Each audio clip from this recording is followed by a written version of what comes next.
মক্কা নগরীকে বলা হয় উম্মুল কুরা, সব শহরের মা, সব শহরের সেন্টার, পৃথিবীর নাভিস্থল। আল্লাহ তাআলা বললেন ওয়াহাদাল বালাদিল আমিন, আর এই নিরাপদ শহরের শপথ।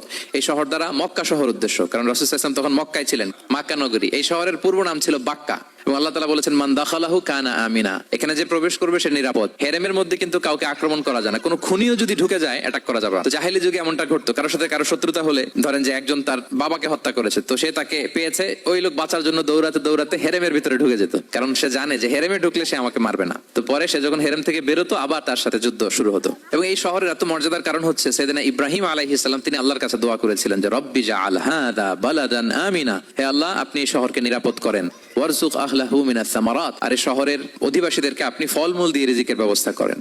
এখনো দেখবেন যে সারা পৃথিবীতে যেই ফল নাই মক্কাতে ওই ফল আছে, সারা পৃথিবী থেকে ফল ওখানে যায়। এবং মক্কার নেইবরিং সিটি তায়েফ, সেখানে অনেক ফল উৎপাদিত হয়, এখানে আসে। নিরাপদ শহর বালাদান আমিনা। এবং আল্লাহর হাবিব সাল্লাল্লাহু আলাইহি ওয়াসাল্লাম বলেছেন যে এই মক্কা শহর আমার সবচাইতে প্রিয় শহর। বাধ্য হয়ে তিনি যখন হিজরত করলেন মদিনায়, সেদিন বারবার তিনি মক্কার দিকে পেছনে ফিরে ফিরে তাকান, আর কেঁদে কেঁদে তিনি বলতেছিলেন যে মাক্কাতু আহাব্বুল বিলাদ ইলাইয়া, মক্কা আমার কাছে সবচেয়ে প্রিয় নগরী।